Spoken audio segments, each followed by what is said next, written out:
Hello से स्वागत है सभी का हमारे यूट्यूब चैनल में। दोस्तों आज के अंदर में द्विघात बहुपद का गुणनखंड करना बहुत ही आसान और यूनिक तरीके से करना सीखेंगे। और दोस्तों मैं आप सभी को इस वीडियो में दोस्तों द्विघात बहुपद के गुणनखंड करने का एक ऐसा नियम रूल बताऊंगा जिसके तहत आप दोस्तों किसी भी द्विघात बहुपद का गुणनखंड करना बहुत ही आसान तरीके से सीख जाएंगे। तो चलिए दोस्तों बिना किसी लाग लपेट के अब हम गुणनखंड करना स्टार्ट करते हैं। जैसे कि दोस्तों आप सभी जानते ही होंगे कि दोस्तों द्विघात बहुपद क्या होता है। द्विघात बहुपद दोस्तों वह बहुपद होता है जिस दोस्तों बीजीय व्यंजक में एक समान चर हो और दोस्तों एक समान चर होने के साथ साथ चर की अधिकतम घात जब 2 होती है तो उसी को हम लोग द्विघात बहुपद कहते हैं। जैसे कि दोस्तों यहाँ पे देखिए इस दोस्तों पूरे ही व्यंजक में दोस्तों आपका दोस्तों एक समान चर है x है और दोस्तों इस दोस्तों चर की अधिकतम घात कितनी दिख रही है, अधिक से अधिक 2 दिख रही है, इसलिए आपका ये द्विघात बहुपद है। तो दोस्तों द्विघात बहुपद का दोस्तों गुणनखंड किस तरह से किया जाता है तो दोस्तों यहाँ देखिए दोस्तों हम क्या करते हैं द्विघात बहुपद का जब भी हम लोग गुणनखंड करते हैं तो दोस्तों अंतिम जो पद होता है यानी दोस्तों जो आपका ये जो अचर वाला पद होता है इसका गुणा हम लोग जो है प्रथम पद के गुणांक में करते हैं। प्रथम पद आपका ये है और दोस्तों प्रथम पद जो 8x² है, यहाँ दोस्तों x² का गुणांक क्या है 8 है, यानी दोस्तों 9 का गुणा हम लोग को करना है 8 में। तो दोस्तों 9 का गुणा जब आप 8 में करेंगे तो ये आपका हो जाएगा 72 और दोस्तों गुणा करने पे दोस्तों अंतिम पद और दोस्तों प्रथम पद के गुणांक में गुणा करने पे जो भी आता है इसका दोस्तों हम लोग ऐसा 2 गुणनखंड करते हैं। इस जो गुणा करने पे जो संख्या हमें प्राप्त हुई है 72, इस 72 का ऐसा 2 खंड करना है, एक ऐसा 2 टुकड़ा करना है जिनको जोड़ने या घटाने पर मध्य पद यानी कि 22 प्राप्त हो जाए और दोस्तों इन्हीं दोनों का गुणा करने पे फिर दोस्तों ये 72 आना चाहिए। तो दोस्तों यहाँ देखिए यहाँ दोस्तों 72 का ऐसा 2 गुणनखंड 18 और 4 होगा, क्योंकि दोस्तों 18 और 4 को जोड़ेंगे तो 22 होगा और दोस्तों 18 और 4 का गुणा करेंगे तो 72 होगा।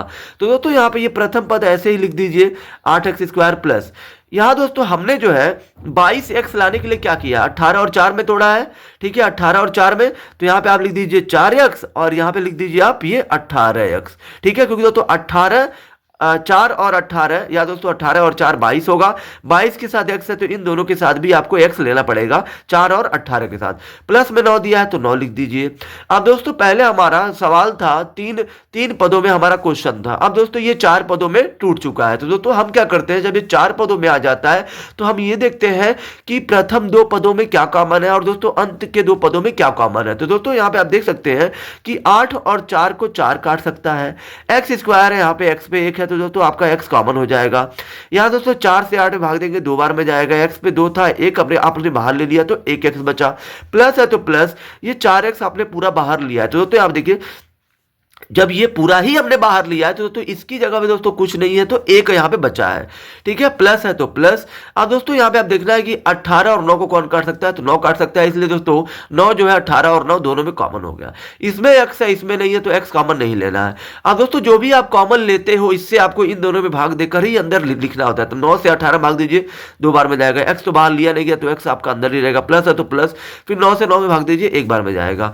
अब दोस्तों यहाँ देखिए गुणनखंड में दोस्तों ये देखा जाता है कि दोस्तों दोनों ही कोष्ठकों में दिए हुए पद और चिन्ह समान होना चाहिए। जैसे 2x है 2x है, 1 है प्लस है यानी कि सही है हमारा। फिर अब दोस्तों हम क्या करते हैं इन दोनों कोष्ठकों में से एक कोष्ठक को लिखते हैं, ठीक है, इन दोनों में से एक को लिखना है और दोस्तों दूसरे कोष्ठक में आपको इसको लिखना है 4x और दोस्तों उसके बाद आपको ये वाला लिखना होता है ये और ये। दोस्तों 9 के आगे प्लस है तो प्लस लिख दीजिए, 9 को इसमें लिख दीजिए, यानी दोस्तों 2x + 1 और 4x + 9 ये दोस्तों आपका इस दोस्तों प्रश्न के गुणनखंड होंगे, ठीक है।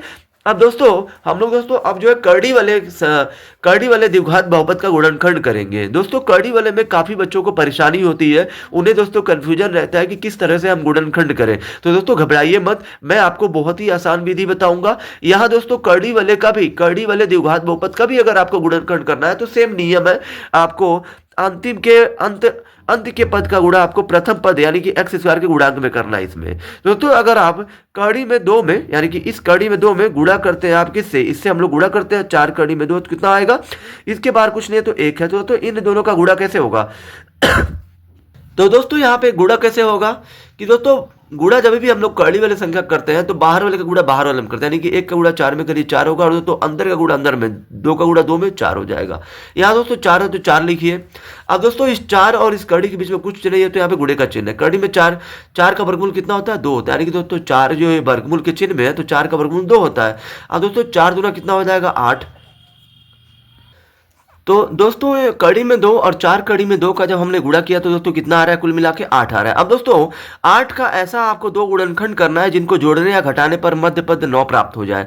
तो दोस्तों 8 का ऐसा दो गुणनखंड 8 और 1 खुद होगा, क्योंकि 8 और 1 9 हो जाएगा, और ये 8 और 1 का गुणा करेंगे तो फिर 8 होगा। ठीक है। हाँ दोस्तों यहाँ देखिए, यहाँ दोस्तों ये आपका कड़ी में 2x² है, प्लस यहाँ दोस्तों हमने 9 लाने के लिए क्या किया, 8 और 1 में तोड़ा है तो यहाँ पे लिख दीजिए आप, 1 को पहले लिखिए और प्लस 8 को यहाँ लिखिए। 9 के साथ x है तो इन दोनों के साथ भी x लीजिए, प्लस है तो प्लस, 4 कड़ी में 2 है तो 4 कड़ी में 2। यहाँ दोस्तों इन दोनों में आप देख सकते हैं दोस्तों ये प्रथम दो पद और जो अंत के दो पदों में क्या कॉमन है, यही आपको देखना होता है। यहाँ दोस्तों कड़ी में 2 है, यहाँ पे 1 है, तो दोस्तों इन दोनों में कुछ भी कॉमन नहीं है, क्योंकि कड़ी में 2 और 1 को ऐसा कोई संख्या है ही नहीं कि जो दोनों काट सकता है। 1 के अलावा एक ही सिर्फ दोनों को काट सकता है, तो दोस्तों एक जो है कॉमन नहीं लिया जाता है। यहाँ दोस्तों x पे घात 2 है, यहाँ पे x पे घात 1 है, तो दोस्तों जिसकी घात छोटी होती है वही कॉमन लिया जाता है। तो यहाँ पे x पे घात 1 छोटी है तो ये आपको कॉमन लेना, तो अंदर बचेगा आपका कड़ी में 2। ठीक है। अब दोस्तों यहाँ देखिए, x पे 2 था, 1 बाहर ले लिया, ये नहीं लिया गया तो इसको अंदर ही लिखना है। यहाँ दोस्तों x पे 2 था, 1 बाहर लिया तो 1 बचा प्लस। यहाँ दोस्तों x पूरा चला गया, क्या बचा इसकी जगह पे 1 बचा प्लस 8। दोस्तों यहाँ पे देखिए, यहाँ पे भी दोस्तों आपको दोस्तों इन दोनों में ऐसा कोई कॉमन लेना पड़ेगा, जिससे दोस्तों जैसे यहाँ पे कड़ी में 2x प्लस 1 आया है, उसी तरह से यहाँ पे भी कड़ी में 2 प्लस 1 आ जाए। तो दोस्तों इसके लिए आपको क्या करना पड़ेगा, यहाँ दोस्तों देखिए प्लस 1 लाना है, तो दोस्तों यहाँ पे भी दोस्तों आपका प्लस दोस्तों 1 ही आपको लाना है, यहाँ पे भी 1 लाना है। तो जब यहाँ दोस्तों 1 तभी आएगा जब दोस्तों ये पूरा आप कॉमन लोगे, यानी कि अगर आप 4 कड़ी में 2 अगर आप कॉमन लेते हो, ठीक है, तभी दोस्तों 4 कड़ी में 2 से 4 कड़ी में 2 को काटेंगे तो यहाँ पे 1 आएगा इसी की तरह। तो दोस्तों यहाँ पे ये पूरा आपको लेना पड़ेगा कॉमन 4 कड़ी में 2। अब दोस्तों यहाँ देखिए, जो आपने कॉमन लिया इससे आपको इन दोनों में भाग देना है, जो आएगा वही आपको अंदर लिखना होता है। तो दोस्तों यहाँ पे 4 कड़ी में 2 से पहले आप 8 में भाग दीजिए, तो 8 में अगर भाग देंगे 4 कड़ी में 2 से, तो ये 4 से 2 काटेंगे, 4 से 8 काटेंगे 2 बार में, तो ये 2 बटा कड़ी में 2 हो गया। अब दोस्तों यहाँ देखिए 2 बटा कड़ी में 2 आप ऐसे मत लिखिए। अब दोस्तों यहाँ देखिए 4 कड़ी में 2 से आपने 8 भाग दिया है, 4 कड़ी में 2 से 8 में, तो 2 बटा कड़ी में 2 आ रहा है। तो कभी भी किसी भी भिन्न का हर कड़ी में नहीं होना चाहिए। तो दोस्तों यहाँ पे बटे में कड़ी में 2 आ रहा है, तो इसका परमेकरण कर लीजिए, इसी को उठाकर ऊपर नीचे गुणा कर लेते हैं। तो 2 का गुणा कड़ी में 2 में करिए तो 2 कड़ी में 2, और बटे में कड़ी में 2 का कड़ी में 2 तो कड़ी में 4 हो जाएगा। और दोस्तों यहाँ पे 2 कड़ी में 2 बटे में कड़ी 4 का वर्गमूल होता है 2, तो 2 हो गया, 2 से 2 कट गया, बचा कड़ी में 2। तो यहाँ पे दोस्तों आपको कड़ी में 2 लिख देना है। यहाँ दोस्तों x को बाहर नहीं लिया गया तो ये x यहीं पे रहेगा। ठीक है। 4 कड़ी में 2 से अगर आप 8 में भाग देते हैं, यहाँ दोस्तों 4 कड़ी में 2 से अगर आप 8 में भाग देते हैं 4 कड़ी में 2 से, तो ये आपका दोस्तों आ जाएगा। यहाँ पे दोस्तों मैंने कहाँ पे लाया, यहाँ पे 2 कड़ी में 2 था, 2 कड़ी में 2, 4 का वर्गमूल 2 होता है, 2 से 2 काट दिया गया है, तो कड़ी में 2 बचा, तो कड़ी में 2, x बाहर नहीं लेगा तो अंदर हो गया। यहाँ दोस्तों 4 कड़ी में 2 से 4 कड़ी में 2 में भाग दीजिए तो 1 बार में जाएगा। अब दोस्तों यहाँ देखिए इन दोनों ही कोष्टकों में आपका संख्या बराबर हो गया। तो दोस्तों यहाँ पे कड़ी में 2x और प्लस 1, इन दोनों में से 1 लिखना है, दूसरे में इसको लिखना है x प्लस 4 कड़ी में 2। यही दोस्तों आपका इस प्रश्न का गुणनखंड होगा। आई होप कि दोस्तों आप सभी को ये वीडियो बहुत ही ज़्यादा पसंद आई होगी। अगर आप हमारे चैनल पर नए हैं तो हमारे चैनल को लाइक, सब्सक्राइब और शेयर जरूर करें।